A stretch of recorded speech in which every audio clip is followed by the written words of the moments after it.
यीशु नाम,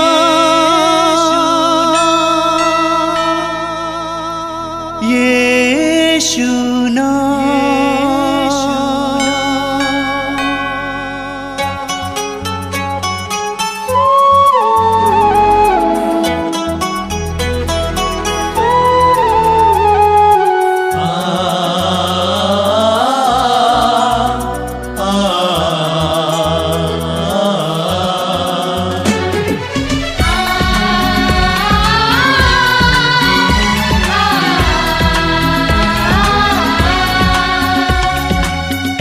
पूरब से पश्चिम तक,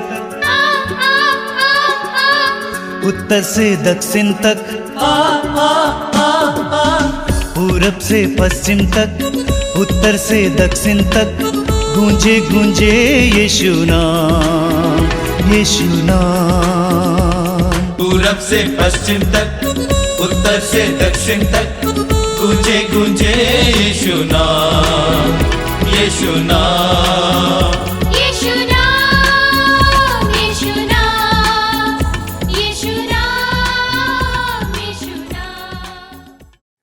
मेरे प्रिय भाई और बहनों, मैं आप सभी का इस मातृधाम सत्संग में हार्दिक स्वागत करता हूं। प्रभु को धन्यवाद देता हूं कि इन कार्यक्रमों के जरिए आप लोगों के जीवन में प्रभु की कृपाएं बरस रही हैं। आपको भी धन्यवाद देता हूं कि आप निरंतर इस कार्यक्रम के साथ जुड़े हुए हैं। मैं आपसे अनुरोध करूंगा कि इस कार्यक्रम के साथ जुड़े रहिए और भी लोगों को इस कार्यक्रम के करीब लाइए। हमारी जिम्मेदारी बनती है कि अधिक से अधिक लोगों को ईश्वर के राज्य में लाना। स्वयं ईश्वर के राज्य में प्रवेश करना, ईश्वर की कृपाएं प्राप्त करना काफी नहीं है।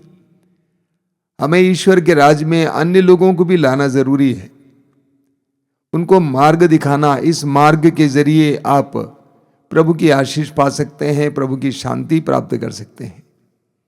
इसलिए मैं आप सभी से अनुरोध करूंगा कि इसके लिए प्रयत्न करें कि अधिक से अधिक लोगों को इन कार्यक्रमों के बारे में जानकारी दें और उनको भी प्रभु की आशीष, प्रभु की शांति, प्रभु के प्रेम, प्रभु की क्षमा का अनुभव करने का मौका दें। हर रविवार को मातृधाम सत्संग होता है और इसका प्रारंभ स्तुति और आराधना से होता है। स्तुति और आराधना का हमारे जीवन में बहुत बड़ा महत्व है। हर विश्वासी को, हर मसीही को अपने जीवन में हर एक बात के लिए प्रभु को धन्यवाद देने की आवश्यकता है। संत पौलुस कोरिन्थियों के दूसरे पत्र के अध्याय 4 उसके वाक्य 15 में कहते हैं कि एक विश्वासी, यीशु के शिष्य, एक मसीही वो है जो धन्यवाद की प्रार्थना करता है। पौलुस विश्वासियों को, मसीहियों को एक नया नाम देते हैं, धन्यवाद की प्रार्थना करने वाले। हम मांगने वाले नहीं हैं, हम धन्यवाद की प्रार्थना करने वाले हैं हर बात के लिए। पहले थिस्सलुनी अध्याय 5 संत पौलुस हमें याद दिलाते हैं वाक्य 16 से कि हम हर समय प्रसन्न रहें, निरंतर प्रार्थना करते रहें। किस तरह की प्रार्थना? धन्यवाद और स्तुति की प्रार्थनाएं करते रहें। ये ईश्वर की इच्छा है। पौलुस कहते हैं ईश्वर चाहता है कि हर विश्वासी आनंदमय जीवन जिए। हम दुखमय जीवन जीने के लिए नहीं बुलाए गए हैं। ये कैसे हो सकता है जब हम सब बातों के लिए ईश्वर को धन्यवाद देंगे। सुख के लिए ईश्वर को धन्यवाद देंगे, दुख के लिए भी ईश्वर को धन्यवाद देंगे। आपने पुराने विधान में अय्यूब की कहानी सुनी है। जब अय्यूब के ऊपर बहुत सारी विपत्तियां टूट पड़ी तो उसकी पत्नी भी उसको निरुत्साहित करने लगी। तो अय्यूब ने कहा कि यदि हम ईश्वर से सुख प्राप्त कर सकते हैं तो क्या दुख प्राप्त ना करें? दुख सुख दोनों जीवन के महत्वपूर्ण पहलू हैं। दोनों को स्वीकार करने के लिए हमें तैयार होना चाहिए, प्रभु को धन्यवाद देने के लिए तैयार होना चाहिए। हमें निर्गमन ग्रंथ के अध्याय 15 में पढ़ने को मिलता है। मूसा इस्राएली लोगों को मिस्र देश की गुलामी से छुड़ाकर लाल समुद्र पार करके उस पार चला आया। तो मूसा ने क्या किया? सबसे पहले मूसा ने इस्राएली प्रभु के आदर में भजन गाया। वचन में लिखा हुआ है, मूसा कहता है मैं प्रभु का गुणगान करना चाहता हूं। उसने अपनी महिमा प्रकट की है। उसने घोड़े के साथ घुड़सवार को समुद्र में फेंक दिया। प्रभु मेरा शक्तिशाली रक्षक है, उसने मेरा उद्धार किया है। मैं अपने ईश्वर की महिमा गाऊंगा, मैं अपने पिता के ईश्वर की स्तुति करूंगा। हमारे जीवन में भी इसी तरह का मनोभाव होना चाहिए। जीवन के हर क्षण में, हर पहलू के लिए ईश्वर को धन्यवाद देना। कई लोग छोटे छोटे दुखों में बहुत ज्यादा ही चिढ़ जाते हैं। हाथ कहीं लग जाता है, दर्द होता है, चिढ़ जाते हैं। ऐसे क्षण हमारे लिए प्रभु को धन्यवाद देने के क्षण होते हैं। छोटे से लेकर बड़े दुख के लिए धन्यवाद देना सीखिए। आप देखेंगे आपके जीवन में एक नया आयाम शुरू हो जाएगा। तो आइए हम सब लोग मिलकर प्रभु की स्तुति करेंगे। हमारे भाई और बहन स्तुति में हमारी अगुवाई करेंगे, स्तुति का गीत गाएंगे। मैं आप सभी से अनुरोध करूंगा, हृदय खोलकर, तालियां हम बजाते हुए, मुंह खोलकर प्रभु की स्तुति करते जाइए, प्रभु की भक्ति में रम जाइए। तेरी जय जय हो, तेरी जय जय हो, तेरी जय हो पिता। तेरी जय जय हो, तेरी जय जय हो, तेरी जय हो पिता। तेरी जय जय हो, तेरी जय जय हो, तेरी जय हो पिता। तेरी जय जय हो, तेरी जय जय हो, तेरी जय हो पिता। तेरी जय हो, तेरी जय हो, तेरी जय हो पिता। तेरी जय हो, तेरी जय हो, तेरी जय हो पिता। तेरी जय हो, तेरी जय हो, तेरी जय हो पिता। सब लोग आएंगे। तेरी जय हो, तेरी जय हो, तेरी जय हो पिता। तेरी जय जय हो, तेरी जय जय हो, तेरी जय हो पिता। तेरी जय जय हो, तेरी जय जय हो, तेरी जय हो पिता। तेरी जय हो, तेरी जय हो, तेरी जय हो पिता। तेरी जय हो, तेरी जय हो, तेरी जय हो पिता। तेरी जय जय हो, तेरी जय जय हो, तेरी जय हो यीशु। तेरी जय जय हो, तेरी जय जय हो, तेरी जय हो ताली बजा कर गाएंगे। तेरी जय जय हो, तेरी जय जय हो, तेरी जय हो यीशु। ताली बजाइए। तेरी जय जय हो, तेरी जय जय हो, तेरी जय हो यीशु। तेरी जय हो, तेरी जय हो, तेरी जय हो यीशु। तेरी जय हो, तेरी जय हो, तेरी जय हो यीशु। तेरी जय हो, तेरी जय हो, तेरी जय हो यीशु। तेरी जय हो, तेरी जय हो, तेरी जय हो यीशु। तेरी जय जय हो, तेरी जय जय हो, तेरी जय हो यीशु। तेरी जय जय हो, तेरी जय जय हो, तेरी जय हो यीशु। तेरी जय हो, तेरी जय हो, तेरी जय हो यीशु। तेरी जय हो, तेरी जय हो, तेरी जय हो यीशु। तेरी जय जय हो, तेरी जय जय हो, तेरी जय हो पवित्र आत्मा। तेरी जय जय हो, तेरी जय जय हो, तेरी जय हो पवित्र आत्मा। तेरी जय जय हो, तेरी जय जय हो, तेरी जय हो पवित्र आत्मा।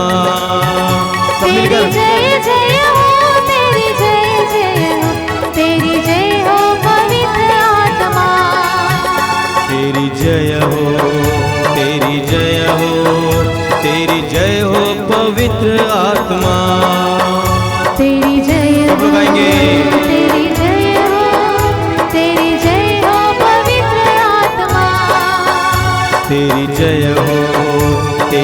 जय हो, तेरी जय हो पवित्र आत्मा। सब मिलकर गाएंगे।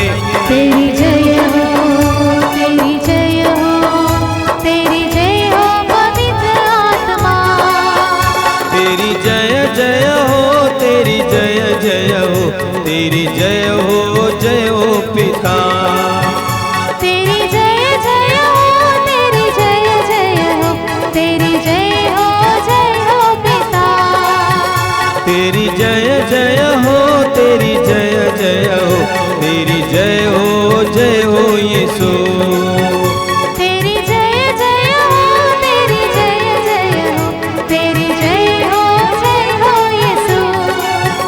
तेरी जय जय हो, तेरी जय जय हो, तेरी जय हो पवित्र आत्मा। तेरी जय जय हो, तेरी जय जय हो, तेरी जय हो पवित्र आत्मा। तेरी जय हो, तेरी जय हो, तेरी जय हो यीशु। तेरी जय हो, तेरी जय हो, तेरी जय हो यीशु। हालेलुया, हालेलुया, हालेलुया, हालेलुया। हालेलुया, सब लोग आइए। हालेलुया, hallelujah, hallelujah, hallelujah. Hallelujah, hallelujah, हालेलुया गाइए। हालेलुया, हालेलुया, हालेलुया, हालेलुया। तेरी जय जय हो, तेरी जय जय हो, तेरी जय हो पिता। तेरी जय जय हो, तेरी जय जय हो, तेरी जय हो पिता। ताली बजाएंगे। तेरी जय जय हो, तेरी जय जय हो, तेरी जय हो पिता।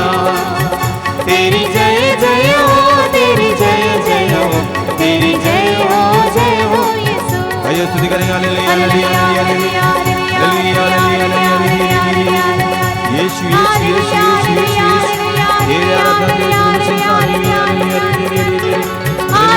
हालेलुया, हालेलुया, हालेलुया, हालेलुया, आइए हम प्रार्थना करें। अपने हृदय और मन को एकाग्र करें इस सत्संग में भाग लेने के लिए,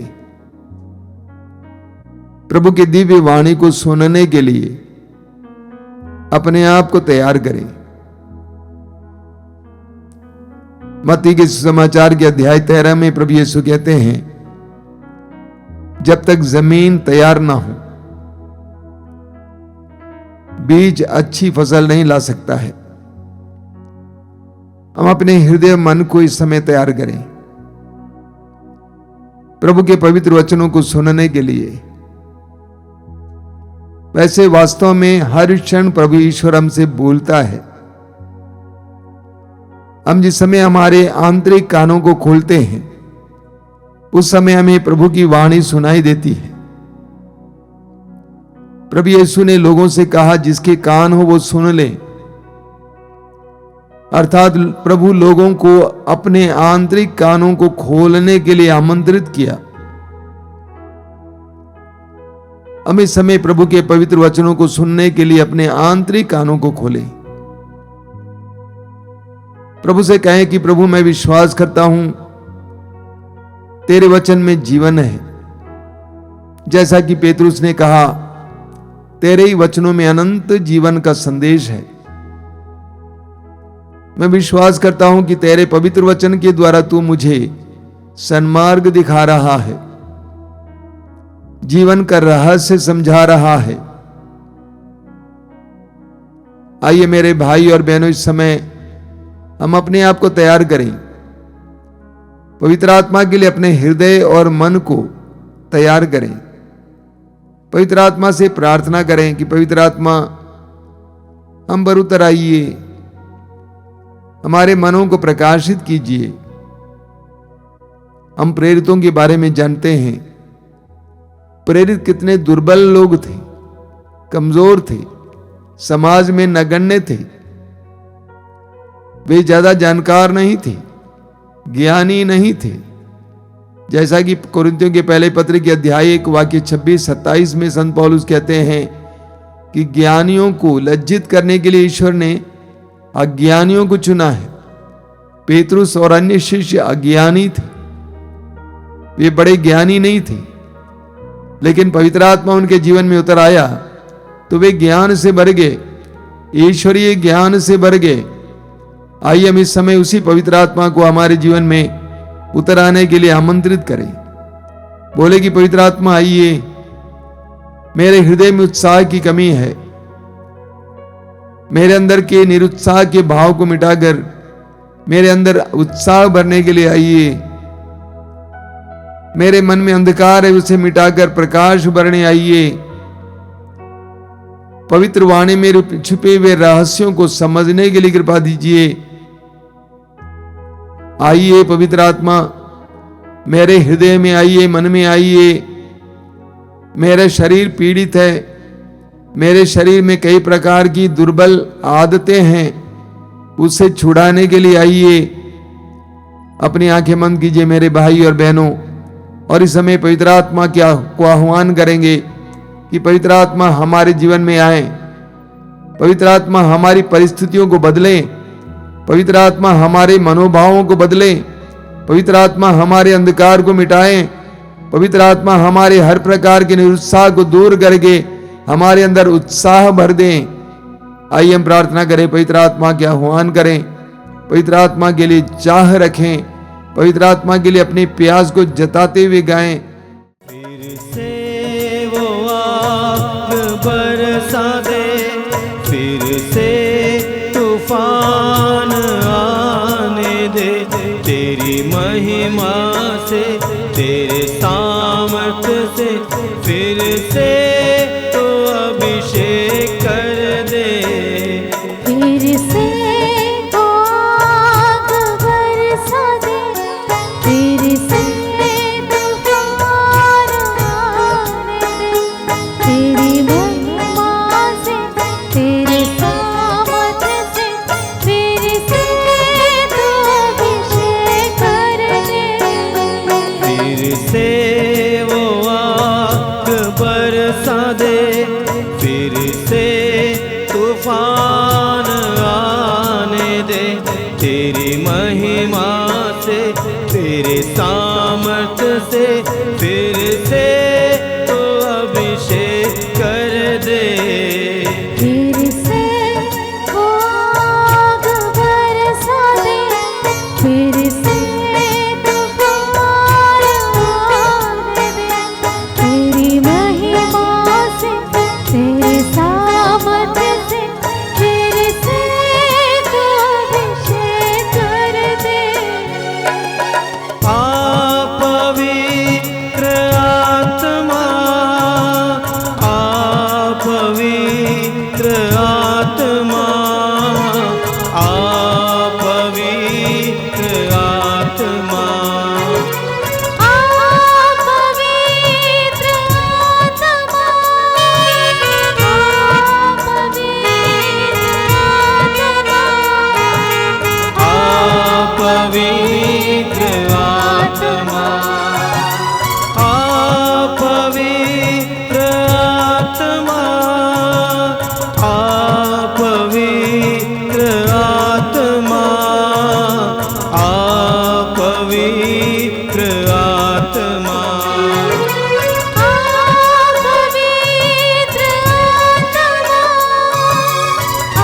आत्मा आ पवित्र आत्मा आ पवित्र आत्मा। सब लोग आएंगे मिलकर।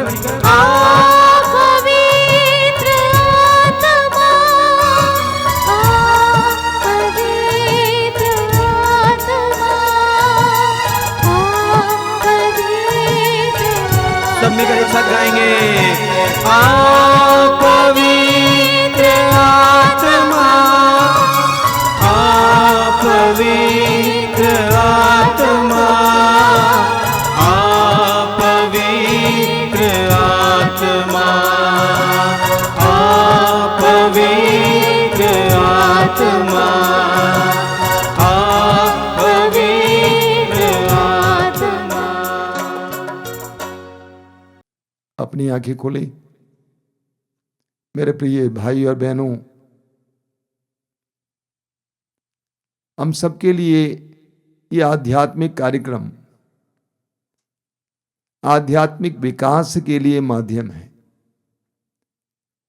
मैं ईश्वर को धन्यवाद देता हूं उन हजारों लोगों के लिए जो इन आध्यात्मिक कार्यक्रमों के जरिए अपने में आध्यात्मिक विकास महसूस करते हैं।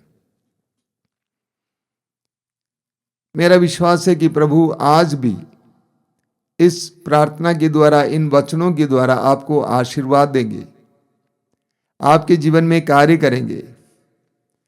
हमेशा अपने में आशा बनाए रखिए, कभी निराश नहीं होना चाहिए।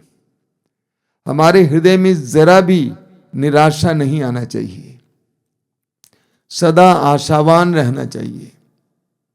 मेरे प्रिय भाई और बहनों, हम सभी चाहते हैं कि प्रभु ईश्वर हमें सुख दें, हमारा जीवन सुखमय हो जाए, हमारे जीवन में तरक्की आ जाए, परिवार में शांति हो, हर कार्य में सफलता हो। ये हम सबकी चाह है, लेकिन चाहना काफी नहीं है। संत पौलुस आज हमें एक वचन सुनाना चाहते हैं। गलातियों के नाम पौलुस के पत्र के अध्याय 4 वाक्य 1 में पौलुस कहते हैं, मेरे कहने का अभिप्राय यह है, जब उत्तराधिकारी अवयस्क है, वो सारी संपत्ति का स्वामी होते हुए भी दास से किसी तरह भिन्न नहीं है। और एक बार पढ़ता हूं, पौलुस कहते हैं, जब उत्तराधिकारी अवयस्क है, वो सारी संपत्ति का स्वामी होते हुए भी दास से किसी तरह भिन्न नहीं है। एक बहुत गहरी बात है।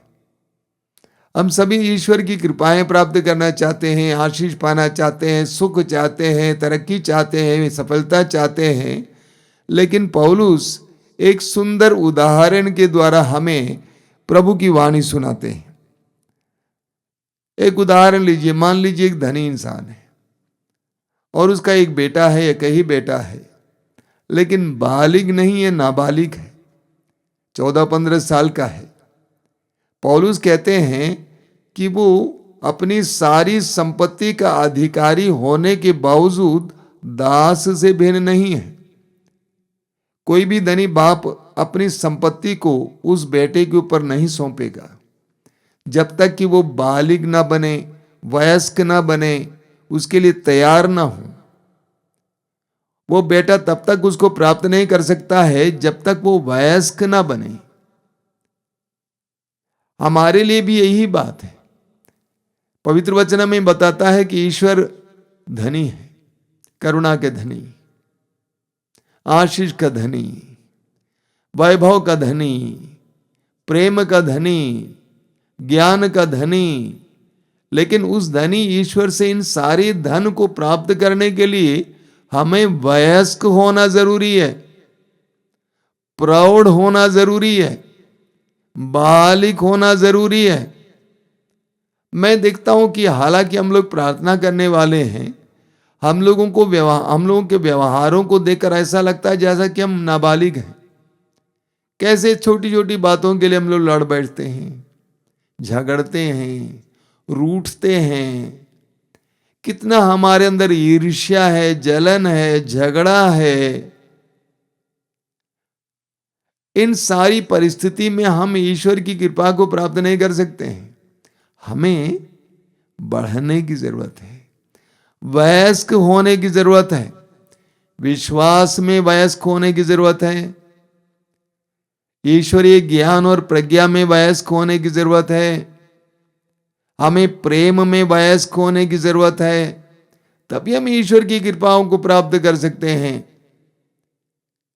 यूहन्ना के सुसमाचार के अध्याय 21 उसके वाक्य 18 में प्रभु यीशु पेतरुस को संबोधित करते हुए कहते हैं, जब तुम जवान थे अपना कपड़ा स्वयं पहनते थे और जहां जहां तुम जाना चाहते थे वहां चलते फिरते थे।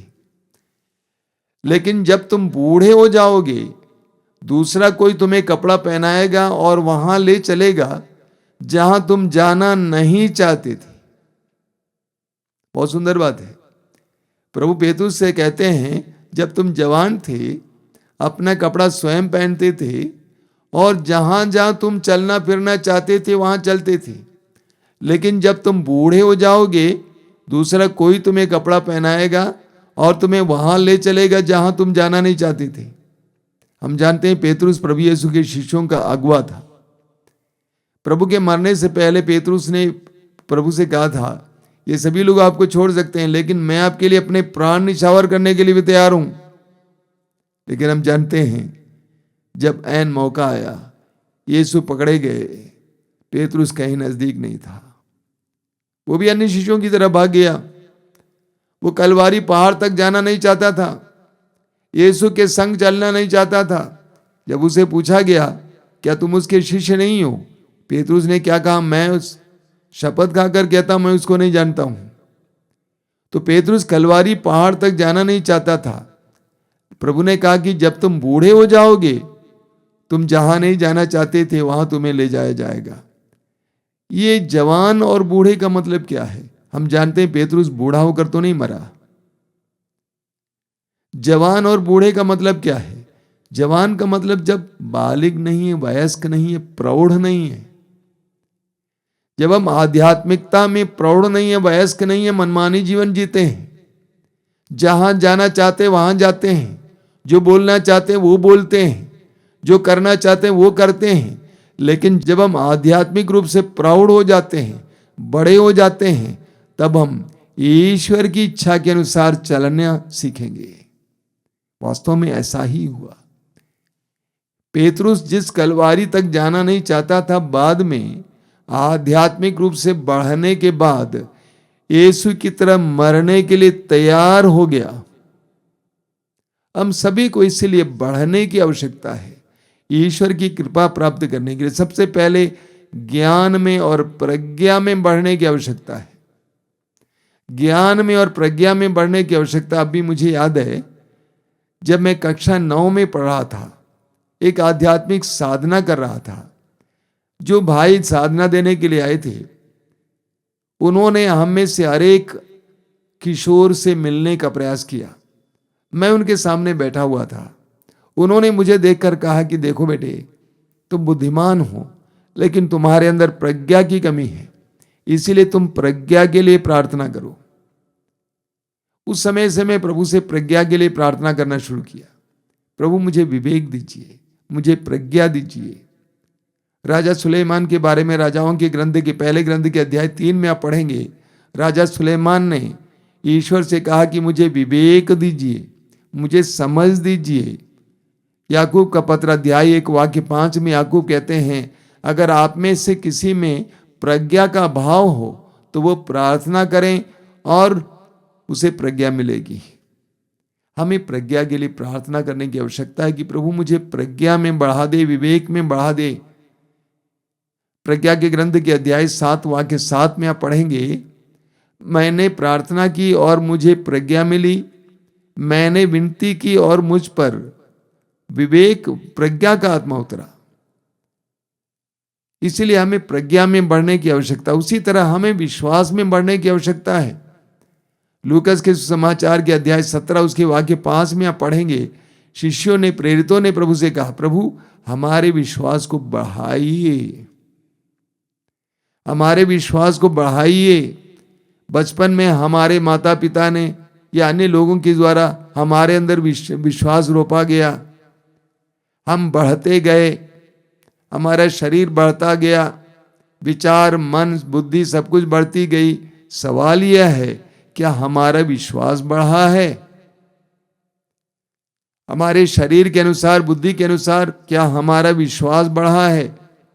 मार्कुस के समाचार के अध्याय 9 वाक्य 24 में हम पढ़ेंगे उस आदमी के बारे में जिसने अपने पुत्र को यीशु के शिष्यों के पास ले आया, क्योंकि उसके अंदर दुष्ट आत्मा थी। शिष्य कुछ नहीं कर पाए तो यीशु के पास ले आए और यीशु से कहा कि हो सके तो कुछ कीजिए। प्रभु ने कहा, हो सके तो, विश्वास करने वालों के लिए सब कुछ संभव है। तो उस पिता ने पुकार कर क्या कहा, मैं विश्वास करता हूं, मेरे विश्वास की कमी को पूरा कीजिए। हमारे विश्वास को बढ़ाने की आवश्यकता है। इस आश्रम में आने के बाद मेरा विश्वास बढ़ता गया और जितना मेरा विश्वास बढ़ता गया उतना उस विश्वास का मैंने चमत्कार पूर्ण प्रमाण बाहर देखना शुरू किया। तो हमारा विश्वास जैसे जैसे बढ़ेगा वैसे वैसे हमारे जीवन में प्रभु के चमत्कार भी देखने को मिलेंगे। हमें बेईमानी से बाहर आने की जरूरत है, हमें ईमानदारी में बढ़ने की आवश्यकता है। लूकास के समाचार के अध्याय 16 उसके वाक्य 11 में प्रभु यीशु कहते हैं, यदि तुम इस संसार के धन में ईमानदार नहीं होगे तो सच्चा धन तुम्हें कौन सौंपेगा? अगर तुम इस संसार के धन में ईमानदार नहीं होगे तो तुम्हें सच्चा धन कौन सौंपेगा? हमें ईमानदारी में बढ़ने की आवश्यकता है। तो हमें ज्ञान में, प्रज्ञा में, विश्वास में, ईमानदारी में बढ़ने की आवश्यकता है। इब्रानियों के पत्र के अध्याय 11 में हमें मूसा के बारे में पढ़ने को मिलता है। आपने मूसा के बारे में सुना है। मूसा इस्राएली था, यहूदी था और मिस्र देश में मूसा को मिस्र के राजा फिरौन की बेटी ने पाला था, क्योंकि वो देखने में बहुत सुंदर था। राजमहल में वो पल रहा था।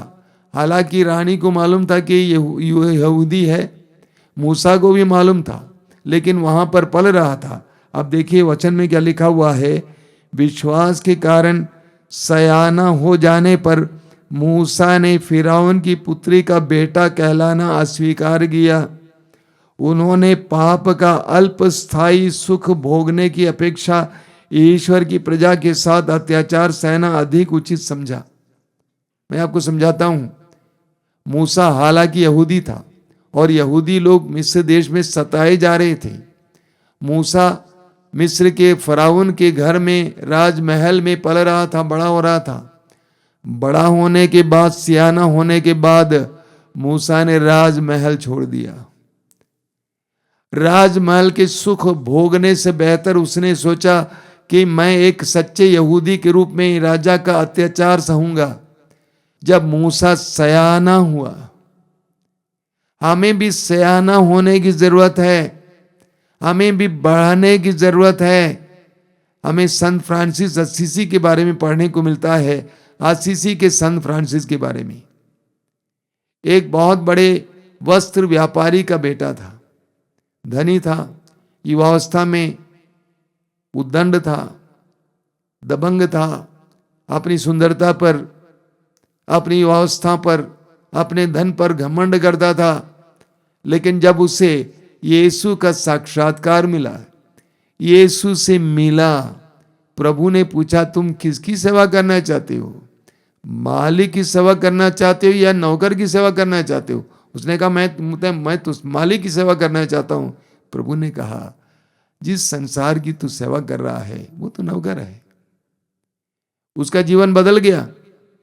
फ्रांसिस सयाना हो गया, आध्यात्मिक रूप से प्रौढ़ हो गया, बालिक हुआ। उसके जीवन में प्रभु की कृपाएं बरसने लगी, प्रभु का आनंद उसमें छा गया।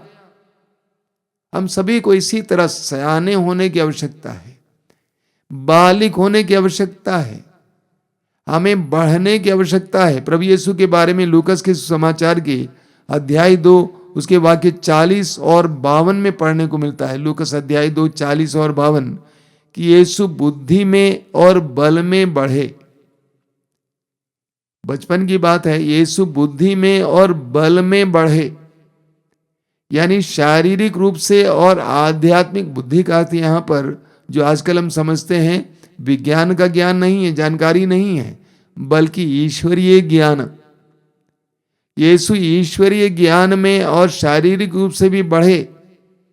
हमें भी इसी तरह बढ़ने की आवश्यकता है। आप मुझसे सवाल करेंगे कैसे हम सयाने हो जाएंगे आध्यात्मिक रूप से, कैसे हम बालिक होंगे, प्रौढ़ होंगे। आपके सामने मैं 2 बातें रखना चाहता हूं। पहली बात है प्रार्थना। हमें लूकस के सुसमाचार के अध्याय 3 वाक्य 21 और 22 में पढ़ने को मिलता है, बपतिस्मा ग्रहण करने के बाद जब प्रभु यीशु प्रार्थना कर रहे थे तो स्वर्ग खुल गया, पवित्र आत्मा उन पर उतरा और उनको एक वाणी सुनाई दी। क्या वाणी है? तू मेरा प्रिय पुत्र है, तू मेरा प्रिय पुत्र है, मैं तुझसे अत्यंत प्रसन्न हूं। जब यीशु प्रार्थना कर रहे थे, यीशु को पिता की आवाज, प्रभु पिता की वाणी सुनाई दी। क्या? तू मेरा प्रिय पुत्र है। प्रार्थना में प्रभु यीशु को पहचान मिली कि मैं कौन हूं। मैं मरियम का बेटा नहीं हूं, मैं यूसुफ का बेटा नहीं हूं, मैं ईश्वर का बेटा हूं। और प्रभु यीशु इसी ज्ञान में बढ़ते गए। हमें लूकस के सुसमाचार के अध्याय 2 वाक्य 49 में पढ़ने को मिलेगा। प्रभु यीशु किशोर थे, 12 साल की उम्र के थे, यरूशलेम मंदिर में खो गए थे और उनकी मां मरियम और यूसुफ उनकी खोज में वहां पे आए। मरियम ने उनसे पूछा कि बेटा तुमने हमारे साथ ऐसा क्यों किया? तो प्रभु ने क्या कहा कि आपको नहीं मालूम था कि मैं अपने पिता के भवन में हूंगा। यरूशलेम मंदिर को यीशु 12 साल की उम्र में पिता का भवन कहते हैं। मेरे प्रिय भाई और बहनों, यीशु इस ज्ञान में बढ़ते गए कि मैं ईश्वर का बेटा हूं। हमारी पहचान, हमारी आइडेंटिटी कितनी छोटी है। मैं फलाने जात का हूं, फलाने धर्म का हूं, फलाने परिवार का हूं, फलाने जनजाति का हूं, मैं फलाने का बेटा हूं।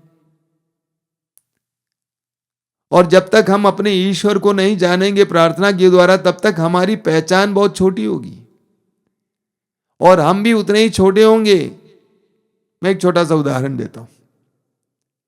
एक छोटा सा बालक स्कूल में पढ़ रहा है, उसका पिता मिलिट्री में है। बालक से पूछा जाता है कि बेटा तेरा क्या नाम है? नाम बताता है। पिता का क्या नाम है? नाम बताता है। पिता कहाँ है, पापा कहाँ है? बोलता है कि मिलिट्री में है। लेकिन बाद में किसी ने उससे कहा तुम जानते हो तुम्हारा पापा मिलिट्री में कैप्टन है, बहुत बड़ा अधिकारी है। अगले दिन वो स्कूल आएगा, कोई उसे पूछे कि तेरा पिता कौन है, तेरा पापा कौन है, तो बोलेगा मेरा पापा मिलिट्री में अधिकारी है, कैप्टन है।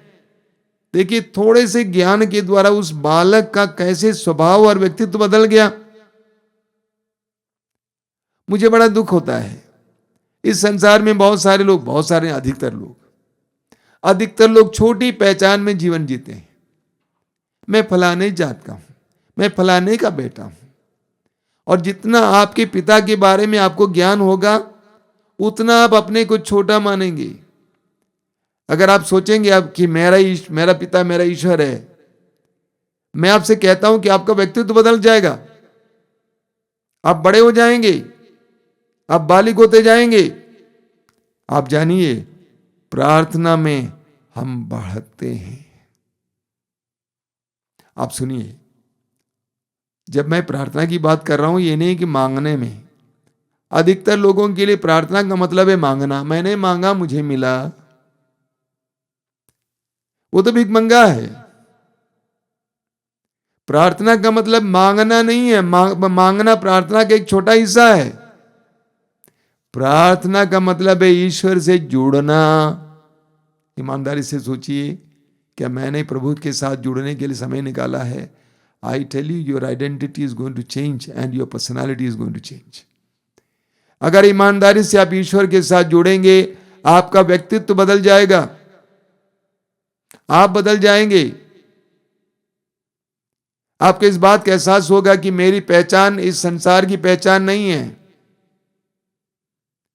मेरी कोई बिरादरी नहीं है, मैं ईश्वर का पुत्र हूं। आपके इस बात का एहसास होगा, उस समय आपकी जिंदगी बदल जाएगी, आपका हाव भाव बदल जाएगा, आपका चेहरा बदल जाएगा। आपके अंदर कितनी शारीरिक या अन्य प्रकार की कमजोरी क्यों ना हो, आपके पास पैसा नहीं होगा, धन संपत्ति नहीं होगी, तब भी आपके चेहरे पर एक दूसरा रौनक, एक दूसरी चमक आ जाएगी कि मैं ईश्वर का पुत्र हूं। यीशु इस एहसास में बढ़े। प्रार्थना करने से हम बढ़ते हैं। कुछ दिन पहले एक बहन मेरे कमरे में आई, साधारण सी लग रही थी। बातचीत के दौरान मुझे पता चला कि उस बहन ने कहा कि प्रभु मुझे बहुत इस्तेमाल करते हैं, रोगियों को चंगा करने के लिए, लोगों को शांति देने के लिए। और वो रो रही थी फूट फूट कर कि मुझे प्रभु क्यों इस्तेमाल करते हैं, मैं इसके लायक नहीं हूं, मैं इतनी पढ़ी लिखी नहीं हूं, मैं तो कमजोर वर्ग की हूं। उसके अंदर एहसास आ गया कि प्रभु ईश्वर मुझे इस्तेमाल कर सकता है। हमारे बनारस में बहुत सारे क्रिस भक्त बहनें हैं, अनपढ़ हैं, कभी स्कूल गई ही नहीं है, निरक्षर हैं, लेकिन मैं देखता हूं कि उनके अंदर क्या ताकत आ गई है, क्या चमक आ गई है, क्या अधिकार आ गया है। ये कहां से आया? विद्वता से, डिग्री से, प्रोफेशन से, पद से? प्रार्थना के द्वारा। मैं आपसे कहना चाहता हूं, प्रार्थना करना शुरू कीजिए। प्रार्थना का मतलब मांगना नहीं है, प्रभु के साथ जुड़ना। प्रभु यीशु ने कहा यूहन्ना अध्याय 15 वाक्य 5 में, मैं दाखलता हूं तुम डालियां हूं, जो मुझ में रहता हूं मैं जिसमें रहता हूं वही बहुत फलता है। प्रभु के साथ जुड़ना सीखिए, उसकी आराधना करना सीखिए, उसकी स्तुति करना सीखिए, उससे बात करना सीखिए, अपने दुख और दर्द को प्रभु को देना सीखिए। ऐसा समय निकालिए, आप देखेंगे इस प्रार्थना के द्वारा आपका व्यक्तित्व बदलेगा, आप बढ़ेंगे, वरना आप छोटे ही रह जाएंगे। तो प्रार्थना के द्वारा हमारा व्यक्तित्व बढ़ता है, हम बड़े हो जाते हैं, हम सयाने हो जाते हैं। तो पहली बात है प्रार्थना। दूसरी बात है प्रभु के पवित्र वचन को सुनना या पढ़ना। प्रभु के पवित्र वचन को सुनना या पढ़ना, रोमी अध्याय 10 वाक्य 17 बार बार सुनते हैं। पौलुस कहते हैं सुनने से विश्वास उत्पन्न होता है, और जो सुनाया जाता है वो मसीह का वचन है। मसीह का वचन सुनने से हमारे अंदर विश्वास उत्पन्न होता है। मत्ती के सुसमाचार के अध्याय 8 को पढ़िएगा, बहुत सुंदर प्रसंग है। यीशु पहाड़ पर वचन सुना रहे थे, सुनाने के बाद जब पहाड़ से नीचे उतर आ रहे थे तो एक कोढ़ी उसके सामने आया। यीशु के साथ बहुत बड़ा जनसमूह था। वो कोढ़ी यीशु के सामने आए, साष्टांग प्रणाम किया और उसने कहा आप चाहें तो मुझे शुद्ध कर सकते हैं। उस जमाने में कोढ़ियों को समाज में आने का कोई अधिकार नहीं था। यीशु के वचनों को दूर से वो सुन रहा था। यीशु के वचनों को सुनने से उसके अंदर विश्वास उत्पन्न हुआ, इस कदर विश्वास कि उसने कहा कि आप चाहें तो मुझे शुद्ध कर सकते हैं, यू कैन हील मी, आप मुझे चंगा कर सकते हैं। क्या भरोसा है, क्या विश्वास है, क्या ताकत है। तो सुनने से विश्वास उत्पन्न होता है। देखिए पवित्र ग्रंथ बाइबल में ईश्वर के बारे में लिखा गया है, लेकिन पवित्र ग्रंथ बाइबल में आपके बारे में भी लिखा गया है। पवित्र ग्रंथ बाइबल पढ़ने से आपको इस बात का एहसास होगा कि आप कौन हैं। गलाती अध्याय 4 वाक्य 6 में पौलुस कहते हैं कि आप पुत्र ही हैं, पुत्री ही हैं। यूहन्ना अध्याय 1 वाक्य 12 में वचन कहता है जितनों ने उसे अपनाया, जो उनके नाम में विश्वास करते हैं, उन सबको उसने ईश्वर की संतति होने का सौभाग्य दिया है। तो इसीलिए पवित्र वचन के द्वारा हमें इस बात का एहसास होता है कि हम कौन हैं। पवित्र वचन ये भी बताता है कि तुम कौन हो। पवित्र वचन ये बताता है कि आपका मूल्य क्या है। इतिहास अध्याय 43 वाक्य 4, प्रभु कहते तुम मेरी दृष्टि में मूल्यवान हो, महत्व रखते हो, मैं तुम्हें प्यार करता हूं। पवित्र ग्रंथ बाइबल के द्वारा, वचन के द्वारा हमें हमारे मूल्य का एहसास मिलता है। पवित्र वचन पढ़ने से हमें अपने बारे में बहुत ज्ञान मिलता है। पवित्र ग्रंथ बाइबल हमें हमारे भविष्य के बारे में बताती है। यिर्मयाह अध्याय 29 वाक्य 11 और 14 तक पढ़िएगा मौका मिले तो। 11 में प्रभु कहते तुम्हारे लिए निर्धारित योजनाएं मैं जानता हूं, तुम्हारे हित की योजनाएं अहित की नहीं, तुम्हारे लिए आशामय भविष्य की योजनाएं। जब आप पवित्र वचन को पढ़ेंगे आपको लगेगा कि ये मेरी कहानी है, ये मेरे बारे में बताया जा रहा है। इसलिए हमें पवित्र ग्रंथ बाइबल पढ़ने की जरूरत है। स्तोत्र 119 में बहुत सुंदर वचन है। स्तोत्र 119 वाक्य 99 में क्या लिखा हुआ है, बहुत सुंदर है। स्तोत्रकार लिखता है, मैं तेरी शिक्षा का मनन किया करता हूं, इसलिए मैं अपने शिक्षकों से अधिक बुद्धिमान हूं। सुनिए वचन क्या कहता है, स्तोत्रकार क्या कहता है, मैं तेरी शिक्षा का मनन किया करता हूं, इसलिए मैं अपने शिक्षकों से अधिक बुद्धिमान हूं। प्रभु के पवित्र वचनों को सुनने से, पढ़ने से, मनन करने से आप बुद्धिमान माने जाएंगे। यू विल ग्रो, आपके अंदर प्रज्ञा बढ़ेगी, आपकी धारणाएं बदलेंगी। मैं देखता हूं कि आजकल बहुत सारे नए विश्वासी हैं और पवित्र वचन पढ़ते पढ़ते वे कितने गहरे होते जा रहे हैं। उनके अंदर कितनी प्रज्ञा आ जाती है, कितना ज्ञान है। उनके मुंह से निकलने वाले शब्द कितने ज्ञानपूर्ण हैं। तो पवित्र ग्रंथ पढ़ने से, सुनने से हम बढ़ने लगते हैं, हम सयाने होने लगते हैं। मुझे पवित्र ग्रंथ के, बाइबल के चमत्कारों को आश्रम में देखने को मिलता है। सैकड़ों की संख्या में लोग वचन सुनते सुनते बहुत गहरे होते जा रहे हैं, विश्वास में, जीवन में गहरे होते जा रहे हैं। और इस ऑनलाइन कार्यक्रम के द्वारा मैं देखता हूं कितने हजारों लोगों के जीवन में बदलाव आया है। कई वर्ष पहले टीवी जी जागरण में कार्यक्रम देता था, हजारों लोगों के जीवन में परिवर्तन आया है। वचन सुनने से हमें अपने बारे में ज्ञान होता है, अपनी पहचान के बारे में, अपनी कमियों के बारे में, अपनी खूबियों के बारे में, अपनी हालात के बारे में हमें एहसास होता है और हमारे जीवन में परिवर्तन आ जाता है। हम लोग बढ़ने लगते हैं। हमें नहम्याह के ग्रंथ के अध्याय 8 में पढ़ने को मिलता है। नहम्याह का ग्रंथ अध्याय 8। यहूदी लोग और उनके राजा के आज्ञा भंग के कारण उनमें से अधिकतर लोग, बहुत से लोग परदेश ले जाए गए, गुलाम की तरह बाबुल में रह रहे थे और वे वापस आ गए। वापस आकर इस्राएल में, यरूशलेम में ये प्रभु के मंदिर को पुनः खड़ा कर दिए। हम पढ़ते हैं अध्याय 8 में, पुरोहित एजरा वचन सुनाने के लिए खड़े हुए। लोग वचन सुनने के लिए बैठे थे। जब प्रभु के वचन को सुना रहे थे एजरा और समझा रहे थे, वचन में लिखा हुआ है लोग रोने लगे। लोग रोने लगे। क्या मतलब इसका? लोगों को इस बात का एहसास हुआ कि हमारा ईश्वर कितना सत्य प्रतिज्ञ ईश्वर है, लेकिन हमने कैसे ईश्वर की आज्ञाओं का उल्लंघन किया। वे अपने को पहचानना शुरू किए, वे विश्वास में बढ़ना शुरू किए, वे बालिग होना शुरू किए। प्रेरित चरित्र के अध्याय 2 उसके वाक्य 38 और 29 में पढ़ेंगे।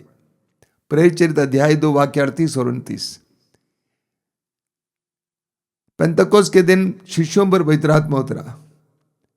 पवित्र आत्मा के सामर्थ्य से वे भर गए और वे ईश्वर की स्तुति करने लगे। देखने और सुनने वालों ने सोचा कि ये लोग मदिरा पी रखे हैं। तब पेतरुस खड़े हो जाते हैं और सबके सामने सुसमाचार की घोषणा करते हैं। पहली सुसमाचार की घोषणा वहां पे होती है यरूशलेम मंदिर में, और उसको सुनने वाले वचन में लिखा हुआ है कि वे मर्माहत हो गए। मर्माहत होने का मतलब क्या है? वचन सुनने से उनको इस बात का एहसास हुआ कि हमने गलती की है, हमने यीशु को पहचाना नहीं, हमने यीशु को मरवा डाला है। और तुरंत उन्होंने शिष्यों से पूछा कि भाइयों हमें क्या करना चाहिए, भाइयों हमें क्या करना चाहिए। यानी वे तैयार हो गए कुछ भी बोले उसको करने के लिए। पेतरुस ने कहा कि आप सभी लोग अपने पापों के लिए पश्चाताप करें, यीशु मसीह पर विश्वास करते हुए बपतिस्मा ग्रहण करें और आपको पवित्र आत्मा प्राप्त होगा। और उन्होंने बपतिस्मा ग्रहण किया। वचन सुनने से वे मर्माहत हुए, वे बढ़े, सयाने हुए और यीशु के शिष्य होने के लिए निर्णय लिए। बहुत जबरदस्त बात है। इसी तरह प्रेरित चर्य के अध्याय 8 में हम पढ़ेंगे, पवित्र आत्मा ने फिलिप को एक ऐसे मार्ग पर भेज दिया जो निर्जन मार्ग है, यरूशलेम से गाजा जाने वाला मार्ग, रास्ता। और वहां पर फिलिप ने देखा कि एक खोजा जो इथियोपियाई था, जो वहां की रानी का एक बहुत बड़ा अधिकारी था, अपने रथ में बैठकर जा रहे थे और इस्यास नबी का ग्रंथ पढ़ रहे थे। पवित्र आत्मा ने फिलिप को प्रेरित किया कि उसका पीछा करो, और फिलिप पीछा करता गया। फिलिप ने आवाज देकर पूछा कि आप जो पढ़ रहे हैं क्या आप समझ रहे हैं? तो खोजा ने कहा कि हम समझ नहीं पा रहे हैं। तो तुरंत फिलिप रथ पे चढ़ जाता है और वहां पर बैठकर मार्ग में इस्यास नबी के ग्रंथ के उस अंश को समझा देता है जहां यीशु मसीह के बारे में लिखा हुआ था। वचन समझाने के बाद, वचन सुनने के बाद, वचन समझने के बाद खोजा सयाना हो गया, वो विश्वास में पक्का हो गया। और मार्ग में एक तालाब था। खोजा ने कहा अब क्या देरी है, मुझे बपतिस्मा दीजिए, मैं यीशु मसीह को ग्रहण करता हूं, यीशु मसीह मेरा मुक्तिदाता है, मुझे बपतिस्मा दीजिए। वचन सुनने से हम सयाने हो जाते हैं, वचन पढ़ने से हम बढ़ने लगते हैं। प्रेरित चर्य के अध्याय 16 में हम पढ़ते हैं, उसके वाक्य 14 और 15 में पौलुस और सीलस फिलिपी में सुसमाचार की घोषणा कर रहे थे, और वहां पर एक नारी के बारे में बताया गया है जिसका नाम है लुदिया। बहुत धनी थी, वस्त्र व्यापारी थी। प्रभु ने उसके मन को सुसमाचार को सुनने और समझने के लिए खोल दिया, और सुसमाचार सुनने के बाद उसने यीशु को अपनाया, यीशु पर विश्वास किया, यीशु के नाम पर बपतिस्मा ग्रहण किया अपने परिवार के साथ। देखिए, जब पवित्र वचन को सुनती गई उस समय उसके अंदर कुछ हो रहा था। वचन को सुनते सुनते सुनते सुनते वो प्रौढ़ होती जा रही थी, विश्वास में पक्की होती जा रही थी कि उसने यीशु को ग्रहण किया, यीशु को अपनाया, यीशु को अपने मालिक और प्रभु के रूप में ग्रहण किया। ठीक इसी तरह प्रेरित चरित्र के अध्याय 10 में पढ़ते हैं, वाक्य 40 और इत्यादि शुरुआत से हम पढ़ेंगे। कैसरिया में कॉर्नेलियुस नामक एक शतपति था। वह यहूदी नहीं था, गैर यहूदी था, लेकिन बहुत अच्छा विश्वासी था, आध्यात्मिक व्यक्ति था, प्रार्थना किया करता था, भिक्षा दान दिया करता था। उसको एक बार स्वर्गदूत दिखाई दिया और स्वर्गदूत ने उससे कहा कि आपकी प्रार्थनाएं सुनी गई हैं, आपके भिक्षादान देखे गए हैं, आप ऐसा करें कुछ दासों को योप्पे भेज दें जहां पर सीमोन पेतरुस है, और उसको बुलवाएं अपने पास। उसने स्वर्गदूत के आदेश का पालन किया। पेतरुस कॉर्नेलियुस के घर पे आया। हालांकि कॉर्नेलियुस गैर यहूदी था, घर पे आया। पेतरुस सुसमाचार सुनाने लगा। सुसमाचार सुनते सुनते सुनने वाले कॉर्नेलियुस, उसके परिवार के सदस्य और अन्य लोग पवित्र आत्मा से भर गए, और सुसमाचार सुनते सुनते वे विश्वास में दृढ़ होते गए। और कॉर्नेलियुस ने पेतरुस से बपतिस्मा ग्रहण किया यीशु मसीह के नाम पर। वचन सुनने से हम आध्यात्मिक रूप से पक्के हो जाते हैं, हमारा विश्वास बढ़ता है, हमारा ज्ञान बढ़ता है, हमारा व्यक्तित्व बढ़ता है, हमारा समर्पण बढ़ता है। हमें इसी तरह बहुत सारे उदाहरण मिलते हैं पवित्र ग्रंथ में, विशेष करके नए विधान में। पवित्र वचन सुनने से कैसे लोगों का व्यक्तित्व बदल जाता है। मेरे प्रिय भाई और बहनों, भक्ति होना ही काफी नहीं है। बहुत सारे भक्तों को मैं देखता हूं, भक्ति करते हैं, नोवेना करते हैं, मोमबत्ती चढ़ाते हैं, अगरबत्ती चढ़ाते हैं, पैसा चढ़ाते हैं। ये सब काफी नहीं है। मैं लोगों से कहता हूं कि बिना ज्ञान की भक्ति अंधविश्वास हो जाएगा। इसीलिए आपको पवित्र वचन सुनना जरूरी है। मैं अपने लोगों से कहा करता हूं बनारस में, क्या पवित्र वचन को सुनने के लिए, पढ़ने के लिए समय निकालिए, वरना आपकी भक्ति एक दिन मिट जाएगी। आपकी भक्ति में कोई दम नहीं होगा, बिना नींव की भक्ति होगी। इसीलिए पवित्र वचन सुनना जरूरी है। जैसे हम पवित्र वचन सुनेंगे, पढ़ेंगे, हमारे अंदर एक विकास देखने को मिलेगा, हम सयाने होते जाएंगे। मेरे प्रिय भाई और बहनों, पौलुस कहते हैं कि अगर हम चाहते हैं कि ईश्वर के उन सारे दानों के अधिकारी बने, तो हमें बालिग बनना जरूरी है। अपनी ओर से हमें अपने आप को तैयार करना है। प्रार्थना के द्वारा, वचन सुनने के जरिए हमें कृपाओं के योग्य बनना जरूरी है। मैं बहुत सारे भाई बहनों को देखा हूं, विश्वासी हैं, मसीही हैं, प्रार्थना करते मांगते मिल जाता है, लेकिन जितना उनको प्राप्त होना चाहिए था, जितना उनको बढ़ना चाहिए था, उतना नहीं बढ़ते हैं, क्योंकि वे प्रार्थना और वचन में कमजोर हैं। प्रार्थना और वचन के द्वारा हम वास्तव में बालिग बने, प्रौढ़ हो जाएं, वयस्क बने, ताकि हमारे धनी पिता, स्वर्गिक पिता हमें बड़े बड़े वरदानों से संपन्न करेगा, सम्मानित करेगा। आंखें बंद कीजिए, हम प्रार्थना करेंगे इस समय। हे दयालु पिता, हम तुझे धन्यवाद देते हैं प्रभु यीशु के लिए। यीशु के द्वारा और सुसमाचार के द्वारा हमारे पास आध्यात्मिक ज्ञान पहुंचाने के लिए धन्यवाद देते हैं। धन्यवाद देते हैं पिता, क्योंकि तूने अपने पुत्र के द्वारा हमें समझाया है कि तू कितना धनी है, तू सत्य प्रतिज्ञ है। तू एक सच्चे पिता की तरह हमारे जीवन को संचालित करना चाहता है, हमारी दुर्बलताओं में हमें साथ देना चाहता है, हमें बलवान बनाना चाहता है, हमारे जीवन में चमत्कार और चिन्ह प्रकट करना चाहता है। तूने इस्राएलियों के जीवन में बड़े बड़े चिन्ह और चमत्कार प्रकट किया। तूने उनके लिए समुद्र को 2 भागों में विभाजित किया, आसमान से मन्ना बरसाया, चट्टान से पानी दिया। हे दयालु पिता, तेरे उन सारे अनुग्रहों के लिए हमें योग्य बना। प्रार्थना में गहरा होने के लिए, गहरी प्रार्थना के द्वारा तेरे साथ जुड़ने के लिए, तेरे वैभव में सहभागी होने के लिए हमें कृपा देना। हे दयालु पिता, हमें तेरे पवित्र वचनों को विश्वास के साथ पढ़ने और सुनने के लिए कृपा देना। तेरे वचनों में छिपे हुए उन सारे रहस्यों को समझने और तुझ पर भरोसा रखने, तेरे वचनों पर विश्वास करने की कृपा देना।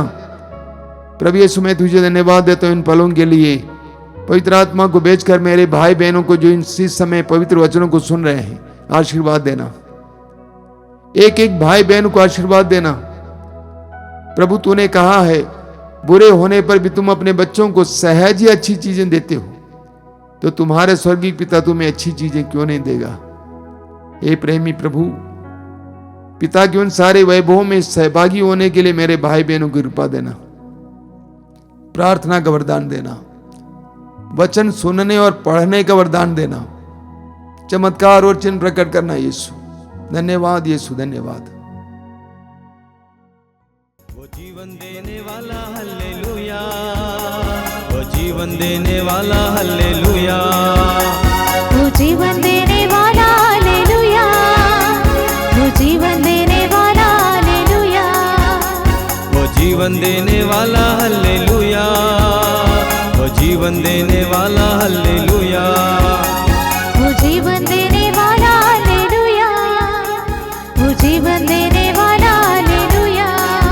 हर घुटना झुकेगा, जुबान बोलेगी, हर एक घुटना झुकेगा हर जुबान बोलेगी, हर एक घुटना झुकेगा हर जुबान बोलेगी, हर एक घुटना झुकेगा हर जुबान बोलेगी। यीशु ही प्रभु है, यीशु ही प्रभु है, यीशु ही प्रभु है। हो यीशु ही प्रभु है। वो आनंद देने वाला हल्लेलुया, वो आनंद देने वाला हल्लेलुया, वो आनंद देने वाला हालेलुया, वो आनंद देने वाला हालेलुया, वो आनंद देने वाला हल्लेलुया, वो आनंद देने वाला हल्लेलुया, वो आनंद देने वाला हालेलुया, वो आनंद देने वाला हालेलुया। सब मिलकर गाएं। हर एक घुटना झुकेगा हर जुबान बोलेगी, हर एक घुटना झुकेगा हर जुबान बोलेगी, हर एक घुटना झुकेगा हर जुबान बोलेगी, हर एक घुटना झुकेगा हर जुबान बोलेगी। यीशु ही प्रभु है, यीशु ही प्रभु है, यीशु ही प्रभु है। यीशु ही प्रभु है। वो मुक्ति देने वाला हल्लेलुया, वो मुक्ति देने वाला हल्लेलुया। सब मिलकर वो मुक्ति देने वाला हालेलुया, वो मुक्ति देने वाला हालेलुया, वो मुक्ति देने वाला हल्लेलुया, वो मुक्ति देने वाला हल्लेलुया। सब मिलकर गाएं। वो मुक्ति देने वाला हालेलुया, वो मुक्ति देने वाला हालेलुया। हर एक घुटना झुकेगा हर जुबान बोलेगी, हर एक घुटना झुकेगा हर जुबान बोलेगी, हर एक घुटना झुकेगा हर जुबान बोलेगी, हर एक घुटना झुकेगा हर जुबान बोलेगी। यीशु ही प्रभु है। सब मिलकर गाएंगे। यीशु ही प्रभु है, यीशु ही प्रभु है, यीशु ही प्रभु है। वो चंगा करने वाला हल्लेलुया, वो चंगा करने वाला हल्लेलुया। सब लोग आएंगे। वो चंगा करने वाला हालेलुया, वो चंगा करने वाला हालेलुया, वो चंगा करने वाला हल्लेलुया, वो चंगा करने वाला हल्लेलुया, वो चंगा करने वाला हालेलुया, वो चंगा करने वाला हालेलुया। हर एक घुटना झुकेगा हर जुबान बोलेगी, हर एक घुटना झुकेगा हर जुबान बोलेगी, हर एक घुटना झुकेगा हर जुबान बोलेगी, हर एक घुटना झुकेगा हर जुबान बोलेगी। यीशु ही प्रभु है। सब लोग आए। यीशु ही प्रभु है, यीशु ही प्रभु है। विश्वास के साथ यीशु ही प्रभु है। हल्ले hallelujah hallelujah hallelujah hallelujah hallelujah. सब लोग आएंगे। Hallelujah hallelujah hallelujah, hallelujah hallelujah hallelujah, hallelujah hallelujah hallelujah hallelujah hallelujah hallelujah. Hallelujah hallelujah hallelujah, hallelujah hallelujah. सब एक साथ गाएंगे। Hallelujah hallelujah hallelujah hallelujah hallelujah hallelujah. सब मिलकर गाएंगे। Hallelujah hallelujah hallelujah hallelujah hallelujah hallelujah. Hallelujah hallelujah hallelujah hallelujah hallelujah hallelujah. और एक बार hallelujah hallelujah hallelujah hallelujah hallelujah. आइए जोर से करेंगे। हालेलुया हालेलुया हालेलुया हालेलुया हालेलुया। यीशु यीशु यीशु यीशु यीशु तेरी तुझ तेरी आराधना तेरी महिमा। हालेलुया हालेलुया यीशु यीशु यीशु यीशु यीशु यीशु यीशु। हालेलुया।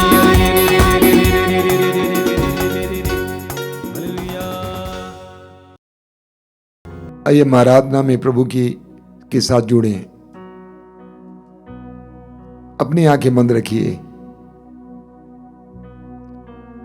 मैं आप सभी से अनुरोध करूंगा कि इस समय पूरी तरह से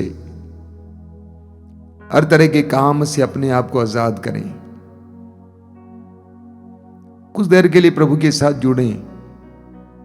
प्रभु यीशु ने कहा यूहन्ना अध्याय 15 में, मैं दाखलता हूं और तुम डालियां हो। जो मुझ में रहता है और मैं जिसमें रहता हूं वही बहुत फलता है। क्या आप अपने जीवन में बहुत फल लाना नहीं चाहते हैं? क्या आप नहीं चाहते हैं कि प्रभु की कृपा आपके जीवन में भरपूर मात्रा में आ जाए? जुड़िए, प्रभु के साथ जुड़ने के लिए समय निकालिए। जिस तरह डाली तने से जुड़ती है, जुड़ी रहती है, तब तक वो हरी रहती है। जब वो अलग हो जाती है वो सूख जाती है। उसी तरह हम भी हैं। आइए हम इस समय इस आराधना में प्रभु के साथ जुड़े। स्वर्ग निवासी परमेश्वर इस महान उपस्थिति के द्वारा आपके पास आए हैं। प्रभु आपके करीब आए हैं। प्रकाशना ग्रंथि में प्रभु कहते हैं कि मैं द्वार पर खड़ा होकर खटखटा रहा हूं। कितनी हृदय स्पर्शी बात है। प्रभु कहते हैं कि मैं द्वार पर खड़ा होकर खटखटा रहा हूं। मेरे भाई, मेरी बहन, कान खोलो, आवाज सुनो। मैं तुम्हारे लिए आया हूं। मुझे तुमसे कुछ नहीं चाहिए। मैं तुम्हें देने आया हूं। तुम्हारे जीवन में सहभागी होने आया हूं। तुम्हारे दर्द पीड़ाओं में सहभागी होने और तुम्हें अपने वैभव से भरने आया हूं। तुमसे कुछ लेने नहीं आया हूं। दरवाजा खोलो, प्रभु की आवाज सुनिए और इस समय अपने हृदय के द्वार को खोलिए। अपनी आत्मा के द्वार को खोलिए। होने दीजिए कुछ इस समय। होने दीजिए कुछ इस समय। अपने प्रभु ईश्वर के लिए अपने हृदय के द्वार को खोलिए। जिसने आपको आपकी मां के गर्भ में बुना है, बनाया है। ये अब जो है ना, ये आपका शरीर, ये आपकी बुद्धि, ये सब कुछ उनकी देन है। उन्होंने बनाया है।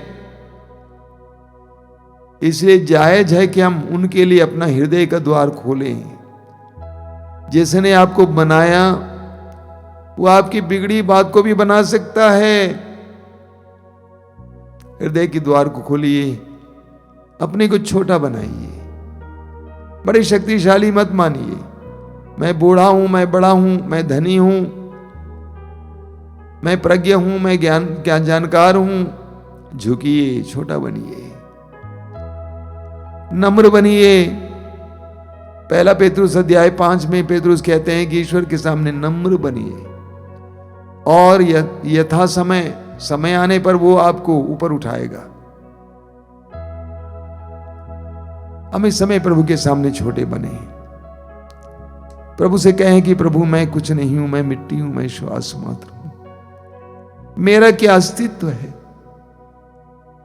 मैं क्या चीज हूं? तू जानता है। तेरे वचन में लिखा हुआ कि तू जानता है कि मैं किस मिट्टी का बना हुआ हूं। प्रभु इस समय मेरे जीवन में आना, मेरे परिवार में आना।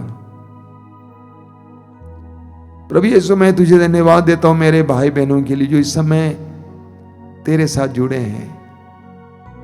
बड़ी नम्रता पूर्वक, दीनता पूर्वक तेरे साथ जुड़े हैं।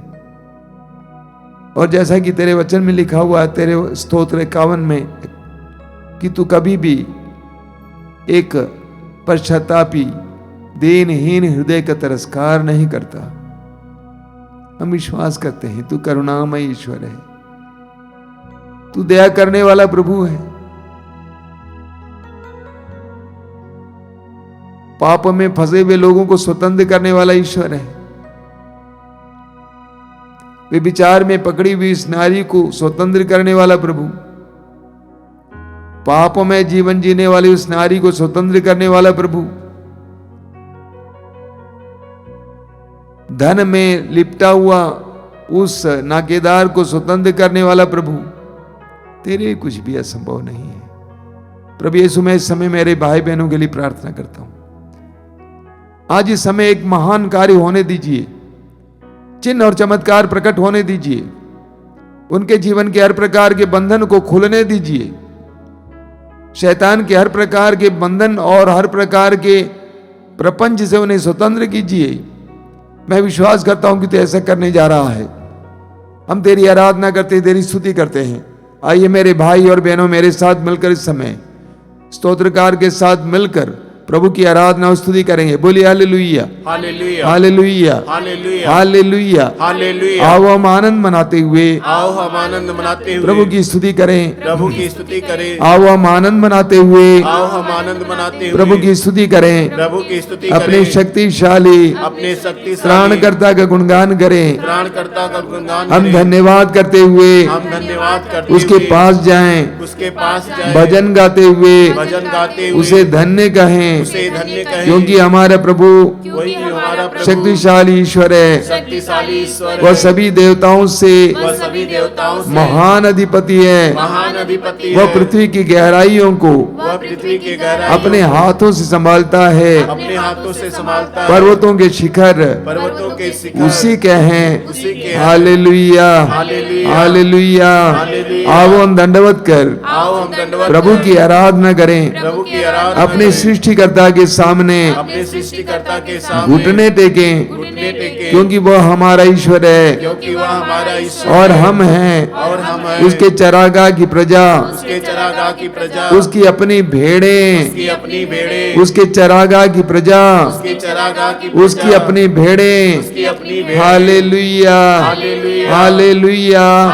Hallelujah, hallelujah, hallelujah, hallelujah, hallelujah. Hallelujah. धन्यवाद हे पिता, धन्यवाद हे पिता, धन्यवाद यीशु, धन्यवाद यीशु, धन्यवाद हे पवित्र आत्मा। धन्यवाद हे पिता, हालेलुया। हालेलुया। तेरे उपस्थिति के लिए तेरे उपस्थिति के हम लिए तुझे धन्यवाद देते हैं। हम तुझे धन्यवाद तेरे देते हैं। चमत्कार और चिन्हों के लिए तेरे चमत्कार और चिन्हों हम तुझे के लिए धन्यवाद देते हैं। हम तुझे धन्यवाद हालेलुया, देते हैं। Hallelujah, hallelujah. हालेलुया। आइए हम एक साथ स्वतंत्र होकर प्रभु की स्तुति और आराधना करेंगे। Hallelujah, hallelujah, hallelujah, hallelujah, hallelujah, hallelujah, hallelujah, hallelujah, hallelujah, hallelujah, hallelujah, hallelujah, hallelujah, hallelujah, hallelujah.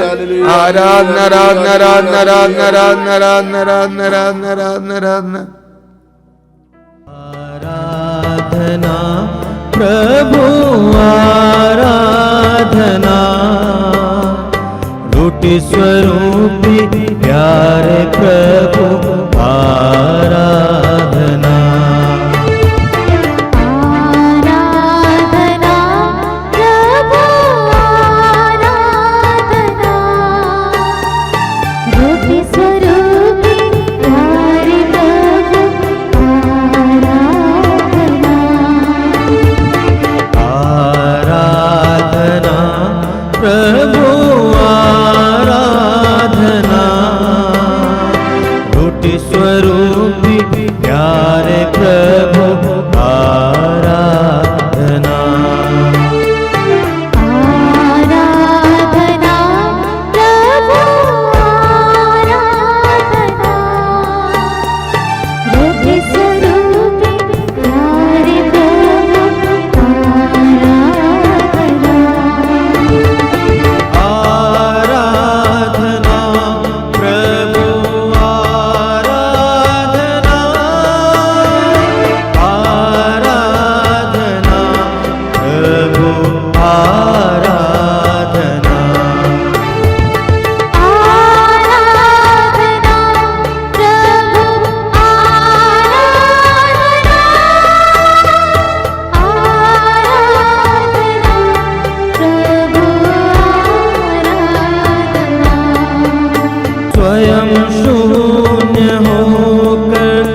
आंखें खुली।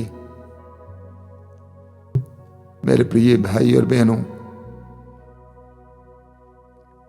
हम सभी प्रभु ईश्वर से बहुत कुछ चाहते हैं। हम चाहते हैं कि प्रभु ईश्वर हमें अपनी कृपाएं दे दे,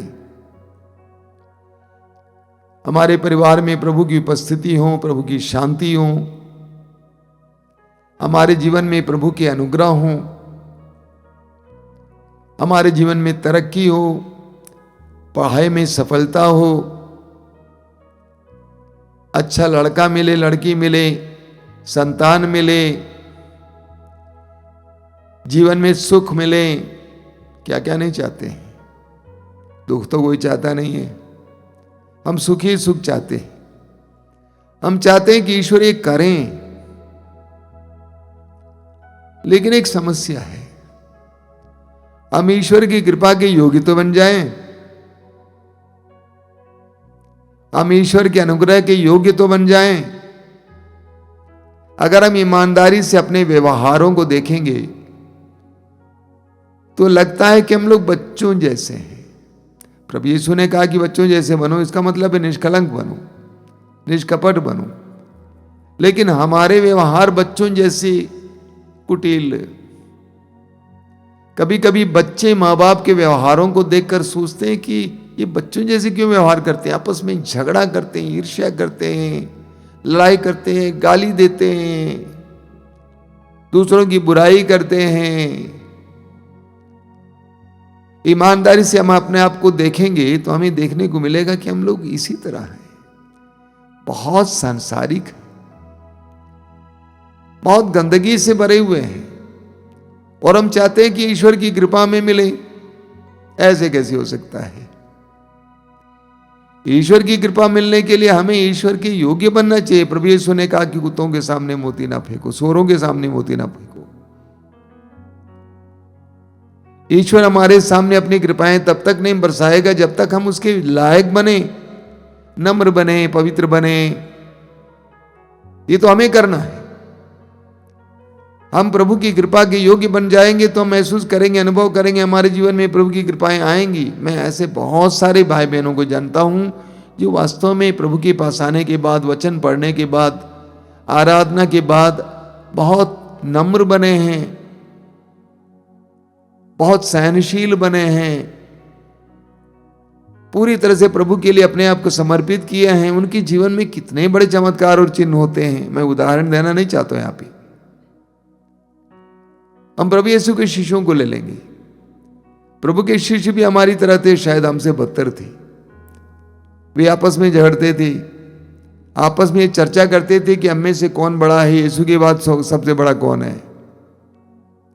उनकी अपनी मनोकामनाएं थी, उनकी सोच अलग थी। वे कुछ यीशु के सहारे बनना चाहते थे सांसारिक रूप से, लेकिन यीशु की मृत्यु के बाद सब कुछ टूट गए।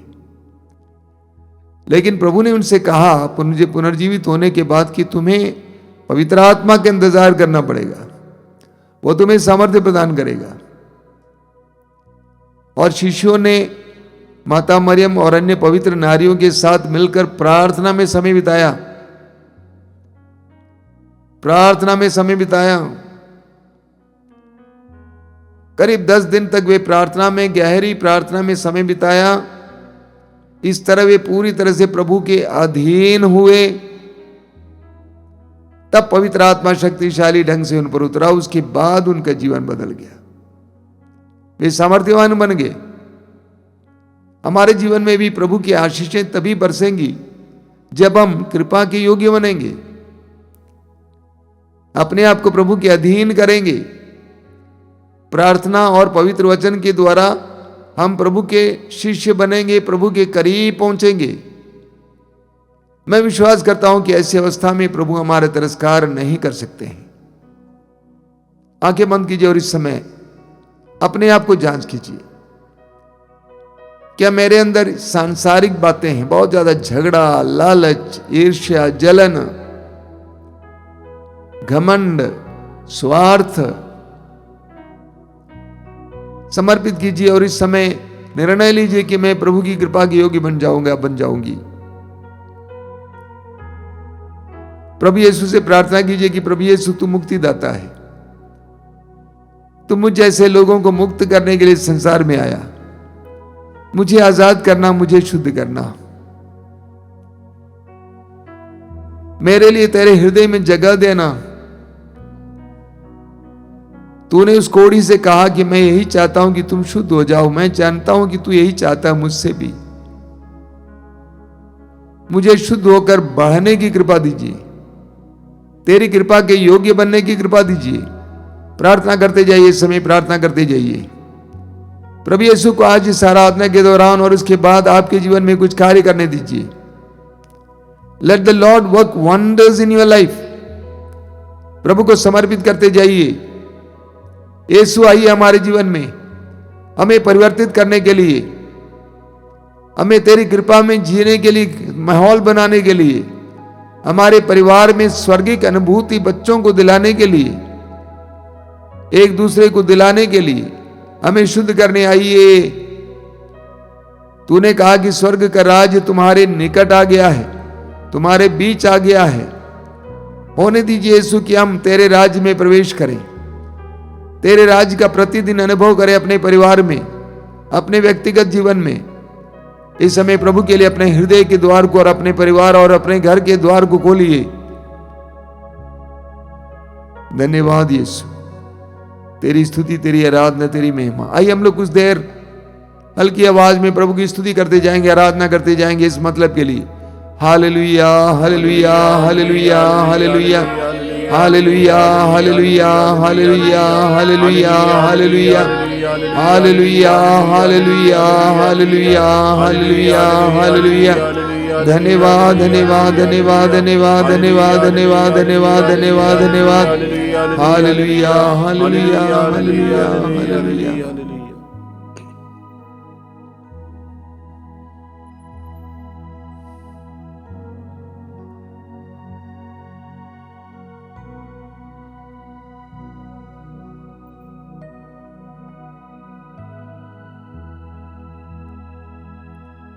मैं इस समय अनुरोध करूंगा उन सारे भाई बहनों के लिए, भाई बहनों से जो विभिन्न प्रकार के रोगों से पीड़ित हैं, अपने रोगों को इस समय प्रभु के अधीन करें। ये विश्वास करें कि प्रभु के लिए कुछ भी असंभव नहीं है। यीशु विभिन्न प्रकार के रोगों से हमें इस समय छुटकारा देते हैं। कि आप सांस के रोगी हैं, किडनी के रोगी हैं, बराबर आपको सिर दर्द होता है, आपकी आंखों में खराबी है, यीशु के समय आपको छूने दीजिए। आपकी त्वचा पर, आप पे चमड़े में अलग अलग प्रकार का रोग है, यीशु के समय छूने दीजिए। आपके शरीर में कैंसर है, यीशु के समय छूने दीजिए। यीशु के छूने से सब कुछ बदल जाता है। यीशु के समय आपके जीवन में कार्य करने दीजिए। Let the Lord work wonders and miracles in your life right now. आइए हम सब मिलकर समय रोगियों के लिए प्रार्थना करेंगे। प्रभु यीशु समय अपने दाहिने हाथ को उनकी ओर बढ़ाएं, हर तरह के रोग से रोगियों को छुटकारा दे। पवित्र वचन में लिखा हुआ प्रभु कहते हैं कि मैं वो प्रभु हूं जो तुम्हें स्वस्थ करता है, स्वस्थ करने वाला प्रभु। उस प्रभु के समय हमारे जीवन में कार्य करने दीजिए। हम सभी लोग इस समय स्वतंत्र होकर अपनी आंखें बंद करके चंगाई के लिए प्रार्थना करते हुए प्रभु की स्तुति और आराधना करते जाएंगे। Hallelujah, hallelujah, hallelujah, hallelujah, hallelujah, hallelujah, hallelujah. चंगाई, चंगाई, चंगाई, चंगाई, चंगाई, चंगाई, चंगाई, चंगाई, चंगाई। विभिन्न प्रकार के रोगों से चंगाई मिले, कैंसर के रोग से चंगाई मिले, हर तरह के रोग से चंगाई मिले, किडनी के रोग से चंगाई मिले। Hallelujah, hallelujah, hallelujah, hallelujah, hallelujah, hallelujah, hallelujah, hallelujah.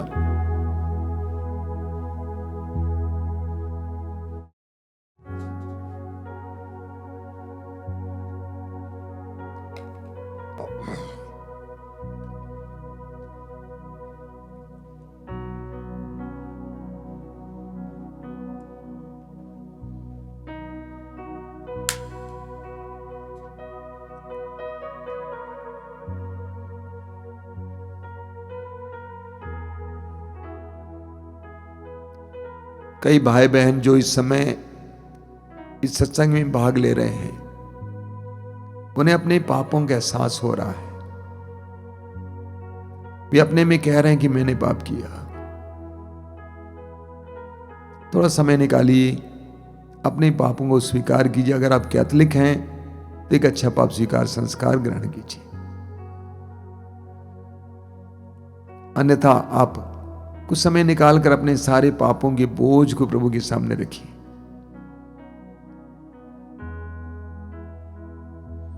हमारे बीच में कई लोग हैं जिनके मुंह से बहुत कठोर कठोर शब्द निकलते हैं, जो दूसरों को चोट पहुंचाते हैं।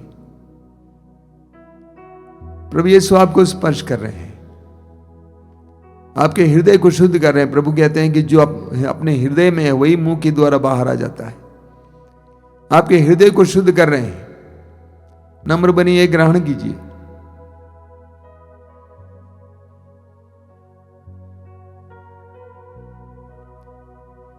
धन्यवाद दीजिए, चंगाई ग्रहण करते जाइए। प्रभु यीशु को आपके जीवन में कार्य करने दीजिए। कि आपके गर्भाशय में कोई कमी है, इस समय प्रभु को स्पर्श करने दीजिए। अंदरूनी बीमारियां हैं, आपको प्रभु को स्पर्श करने दीजिए। चंगाई ग्रहण करते जाना। प्रभु यीशु धन्यवाद देता हूं, इस समय मैं जानता हूं कि बहुत कुछ हो रहा है। धन्यवाद यीशु, तेरी स्तुति हो, तेरी आराधना हो। अपनी चंगाइयों के बारे में दूसरों को बताना, साक्ष्य सुनाना। हो सके तो जो नंबर इसमें दिया गया है, फोन नंबर, उसके द्वारा हमारे भाई बहनों को बताना, ताकि हम प्रभु को धन्यवाद दें आपके साथ।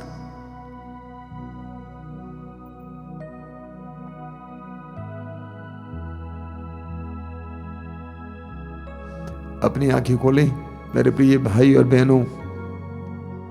आप जानते हैं कि हर रविवार को सत्संग के दौरान आपको आश्रम संबंधी सूचनाएं देते हैं।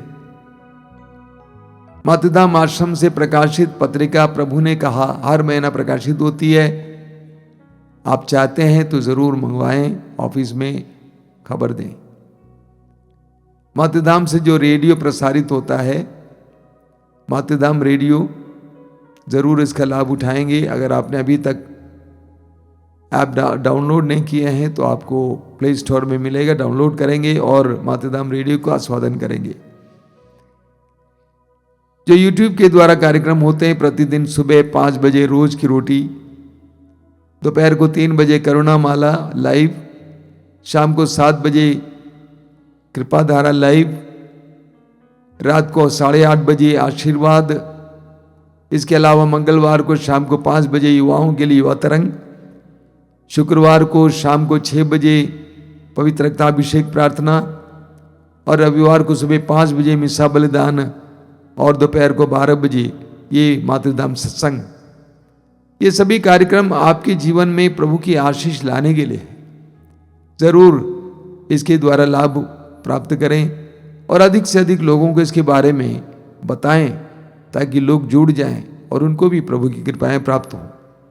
आइए हम लोग इस समय बड़ी भक्ति के साथ प्रभु की आशीष पाएंगे। जो लोग तेल और पानी लाए हैं आशीष के लिए, मैं आपसे अनुरोध करूंगा इस समय आशीर्वाद के समय अपने हाथ में तेल या पानी उठाकर पकड़ेंगे और आंखें बंद करके प्रभु से कहेंगे कि प्रभु जी आशीष देना, इसे शुद्ध करना, पवित्र करना। इसके द्वारा बहुत सारे भाई बहनों को बंधनों से आज़ादी मिले, अलग अलग प्रकार के रोगों से छुटकारा मिले। तो आइए हम बड़ी भक्ति के साथ प्रभु की आशीष पाएं।